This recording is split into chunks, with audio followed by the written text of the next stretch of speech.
Rebonjour, alors aujourd'hui on va continuer avec les racines carrées et pour bien s'entendre sur le vocabulaire, on va commencer par se mettre un vocabulaire commun. Alors tout de suite, je commence avec ce qu'on a ici, le petit 3 qui est là. Alors le petit 3, on appelle ça l'indice. Alors quand on a une racine carrée, l'indice est 2. Quand on a une racine cubique, l'indice est 3, mais l'indice peut être 5, 6, 7. Et c'est sûr que couramment, c'est souvent le 2 et le 3 qu'on va voir. Donc ça, on appelle ça l'indice. Ensuite, on a vraiment le symbole de la racine carrée ici que je mets en rouge. Et ça, on appelle ça le radical, qui est notre symbole. Ensuite, j'ai le 216 ici. Donc ça se trouve à être le radicande. Donc la valeur de 216. Donc c'est ce qui est en dessous de notre racine carrée.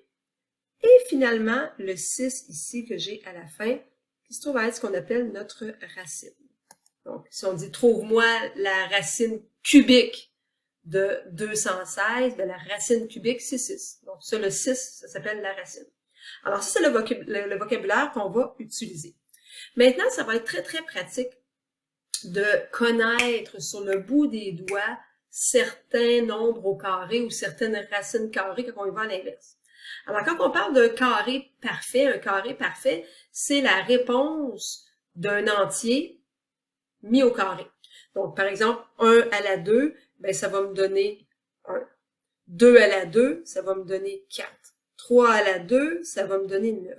4 à la 2, ça va me donner 16. Eh bien, premièrement, c'est bon de les savoir par cœur, ça, 1, 4, 9, 16. Quand tu vois ces nombres-là, il faut que ça te clique dans ta tête que ça, c'est un carré parfait. Et un carré parfait, c'est donc la réponse d'un nombre mis au carré. Donc, on va dire que c'est le produit de deux facteurs identiques. Alors, un facteur, si ça ne te dit rien encore, c'est des nombres qu'on multiplie ensemble. Donc, je multiplie 1 fois 1, ben mes 1, ce sont des facteurs. Je multiplie 2 fois 2, 2, ce sont des facteurs. Je multiplie 3 fois 3, 3 sont mes facteurs. Donc, deux facteurs identiques vont me donner un carré parfait. Mon carré parfait va être 1, 4, 9, 16. Si je continue, 25 est un carré parfait, 36, 49, 64, 81, 100, 121, 144, 169, et là on laisse un petit peu moins par cœur, 196 et 225. Eh bien, ces nombres-là, quand tu les vois, il faut que ça te sonne une cloche dans ta tête et tu te dises « Hey, lui, je suis capable de faire sa racine carrée. » Parce que ça va être pratique plus tard dans ce qu'on va faire là, quand on va faire de la factorisation. Alors, ben, on veut se pratiquer, extraire des choses de racines carrées. On va donc décomposer le radicande. On se rappelle que le radicande, c'est la partie qu'on a en bas. Alors, pour extraire la racine carrée, on nous dit décomposer le radicande en facteurs identiques. Alors, je pourrais écrire que 121, eh bien, c'est la racine de 11 fois 11. Ce qui veut dire que si je veux complètement enlever ma racine carrée, ça va me donner tout simplement 11. 3 racines carrées de 81, ben 3 il reste là. 81, on le voit, 81 il est ici. 81 c'est quoi? C'est 9 fois 9. Donc 9 fois 9.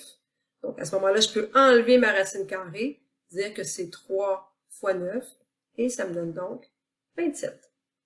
Donc, je décompose mon radicande en deux facteurs identiques, c'est ce qu'on nous disait tantôt. Donc, je décompose mon 81 en deux facteurs identiques. Ça me permet de faire sa racine carrée et ensuite de trouver ma réponse finale. Il nous en reste un petit dernier, peut-être un peu plus complexe, mais en même temps, pas nécessairement. Donc, si j'ai x moins 5 à la 2, ben, ça veut dire que j'ai x moins 5 et x moins 5. Donc, si je veux faire la racine de ça, ça va tout simplement me donner x moins 5. Donc, j'en enlève un des deux quand je fais la racine carrée. Bon, ben tout ça, ça va nous mener à faire de la simplification de nos racines carrées. Donc, faire de la simplification, c'est ce qu'on vient de faire principalement. OK? Donc, on va extraire le maximum qu'on est capable de notre radicande. Extraire le maximum possible. Alors, je pourrais dire que ça, par exemple, si je le décompose, c'est 5 fois 100. Là-dedans, 5, je peux pas faire la racine carrée de 5, mais 100, oh, 100 il est ici, je peux faire sa racine carrée. Donc, je pourrais décomposer ça en racine de 5 fois racine de 100. 100, sa racine carrée, c'est 10, parce que 10 fois 10, ça fait 100. Donc, ça va me donner 10 racine de 5. C'est ma réponse finale. Okay? J'ai réduit j'ai extrait le maximum que je pouvais du radicante. Mon radicante maintenant est 5, je ne peux plus rien extraire de 5. On fait la même chose avec 75. Donc, 75, c'est quoi? Ben, 75, c'est 3 fois 25. 3, c'est pas un carré parfait, mais 25, oui, 25 est ici, là. Hein? Fait que 25, c'est un carré parfait. Ce qui fait que je peux dire que c'est racine de 3 fois racine de 25. Racine de 25, 5 fois 5 donnant 25. Racine de 25, c'est 5. Et mon racine de 3, lui, je ne peux pas continuer à l'extraire, donc il est terminé. Le suivant. J'ai un moins 3 en avant, j'y touche pas. Okay? Moi, ce qui m'intéresse, c'est d'extraire le maximum du radicande. Donc, c'est ce que je vais aller faire. Et là, 128. 128, peut-être que là, ça nous sonne rien. Fait que là, c'est vraiment de ces erreurs. Là, tu dis, bon, est-ce que 128, si je le divise par 2, ça va me donner combien? 128 divisé en 2, ça me fait 64. Est-ce que 64, ça se trouve dans mes carrés parfaits? Ah, oui. S'il se trouvait pas, ben là, tu aurais essayé. Est-ce que 128, ça se divise par 3? Est-ce que 128, ça se divise par 4? Jusqu'à temps que tu puisses voir si tu peux tirer un radicande de ça qui serait un carré parfait. Donc là, on a dit que 2 fois 64, ça me donne 128. Donc, ça veut dire que si je peux écrire 2 fois 64, donc mon 128, c'est 2 fois 64. Je vais donc dire que ça, c'est égal à moins 3. Racine de 2 fois racine de 64. Racine de 2, je peux rien extraire de ça, mais racine de 64, c'est la même chose que 8 fois 8. Donc, je peux dire que ça va me donner égal à moins 3 fois 8, qui est mon 64 que j'ai, la racine de 64 que j'ai extrait, multiplié par racine de 2, que lui, je peux pas toucher. Et là, je peux aller multiplier mon 3 avec mon 8 qui va me donner moins 24, racine de 2, et là, je l'ai terminé. Ça va être important que tu me fasses tes étapes. OK? On va faire un formatif, on va faire un examen là-dessus. Moi, je veux voir chacune de tes étapes. S'il te manque des étapes, je vais t'enlever des points parce que c'est important pour moi que je vois le raisonnement que tu fais dans ta tête. Je veux pas rien assumer, donc tu dois tout me démontrer. Donc, chacune des étapes que j'ai mis là, c'est les étapes que je veux voir dans ton évaluation si tu ne veux pas perdre de points. Si tu dis, par exemple, ben moi, cette ligne-là, je la mets pas parce que je la fais dans ma tête, ben oui, je vais t'enlever des points, même si le reste est bon. On continue. Ça va nous amener ça à venir additionner des racines carrées. Là, on a un exemple juste en bas, là. On a 6 racines carrées de 7 plus 5 racines carrées de 7. Qu'est-ce qu'on peut faire avec ça? Bien, on nous dit d'abord d'obtenir des radicantes identiques. Bien, dans ce cas-ci, c'est le cas. On a déjà le même radicante. Et à ce moment-là, bien, je peux tout simplement aller additionner mes entiers. Donc, j'additionne 6 avec 5, ça me donne 11. Racine de 7. OK, je pense que celui-là, on peut le faire à une étape, là. J'arrive au deuxième, mais là, le deuxième, puis naturellement, là, c'est ce qui va se passer éventuellement en évaluation, j'ai pas le même radicant. Donc, je dois commencer par aller trouver un radicant qui est commun. Alors, donc ici, je vais avoir 2. Je veux décomposer mon 18. En quoi je peux décomposer mon 18? Je peux le décomposer en 2 fois 9. C'est sûr que j'aurais pu dire 3 fois 6, mais 3, il n'y a pas de racine carrée de 3, puis 6, il n'y a pas de racine carrée de 6. C'est impossible.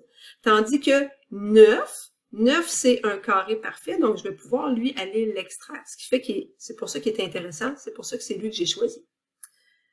Soustrait à racine de 8, et là, racine de 8, je peux dire que c'est 2 fois 4. Pourquoi j'ai choisi ça? Ben, probablement, c'est les seuls. Mais ensuite, c'est parce que 4, c'est un carré parfait, donc je vais pouvoir aller extraire cette partie-là aussi. Alors, je vais mettre un petit signe égal en face. Donc, je vais donc avoir 2 racines de 2 fois racine de 9 moins racine de 2 fois racine de 4. Donc, je viens décomposer mon 2 fois 9 en racine de 2, racine de 9, puis mon 2 fois 4 en racine de 2, racine de 4. Et là, je vais aller extraire ce que je peux extraire. Donc, le 2, il reste comme ça. La racine de 2, je peux rien extraire, je le laisse ici. Racine de 9, oui, on peut extraire 3, parce que 3 fois 3, ça fait 9. Ensuite, racine de 2, je peux rien faire avec ça, mais racine de 4, 4 c'est un carré parfait, donc 2 fois 2, ça donne 4, donc je peux dire 2 racines de 2. Et là, que ce soit l'addition ou la soustraction, on va utiliser la même façon de faire. Donc, je vais juste venir avant ça multiplier mon 2 fois 6, mon 2 fois 3 qui me fait 6. Donc, j'ai 6 racines de 2 moins 2 racines de 2. Donc, c'est intéressant parce que j'ai la même base, j'ai le même radicande ici de chaque côté. Et je peux donc aller soustraire mes entiers. Donc, ça va me donner 4 racines de 2. Et là, je l'ai terminé. Encore là, chacune des étapes que j'ai écrites sont importantes. Le premier cas, il était facile, on pouvait le faire dans une étape. Le deuxième cas nécessite d'avoir plusieurs étapes pour que je vois le raisonnement que tu utilises. On s'en va au deuxième, donc au troisième, donc j'ai donc 3 racines de 12. Là, pense aux multiplications. Là. 12, c'est soit 1 fois 12, pas intéressant, 2 fois 6, pas intéressant parce que c'est pas des carrés parfaits, ou 3 fois 4. 3 fois 4 va être plus intéressant parce que 4, c'est un carré parfait. Moins racine de... Et lui, moi, ce qui me vient en tête tout de suite, 300, là, c'est 3 fois 100. Puis 100, c'est intéressant parce qu'effectivement, c'est un carré parfait.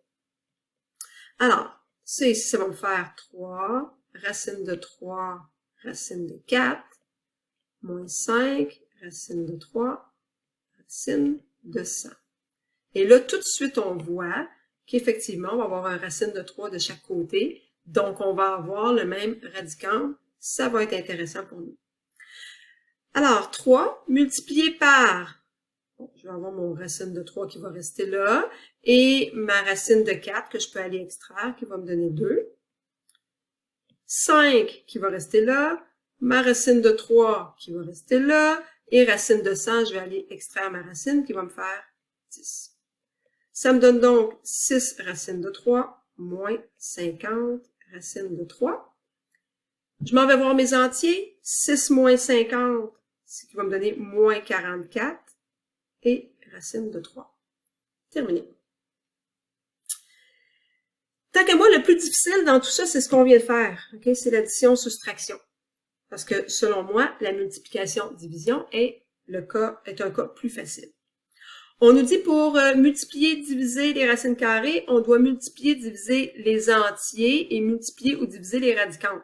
Donc, ce qu'on veut dire, on multiplie les entiers, on multiplie les radicantes. Quand on fait de la multiplication, ou encore on divise les entiers et on divise les radicantes. Donc, dans le premier cas, j'ai 5 et 7, ce qui veut dire que 5 fois 7 me donne 35. On multiplie les radicantes, c'est ce que ça veut dire. Dans le deuxième cas, bien, j'ai 3 et j'ai 4 que je multiplie ensemble. Donc, 3 fois 4. Et ensuite, je vais avoir 2 et 11 que je vais multiplier ensemble. Donc, 3 fois 4 me donne 12. Et 2 fois 11 me donne 22. Puis ici, encore là, je pourrais te l'écrire comme ça au départ, là, juste pour être sûr que les étapes soient bien claires et que je vois le raisonnement dans ta tête. Dernier cas, ben là, on a fait de la multiplication, mais on peut faire de la division. Donc, 10 divisé par 2, ça fait 5. Ça me fait donc racine de 5, tout simplement. Alors, ça termine la vidéo d'aujourd'hui. On va pratiquer ça en classe au prochain cours.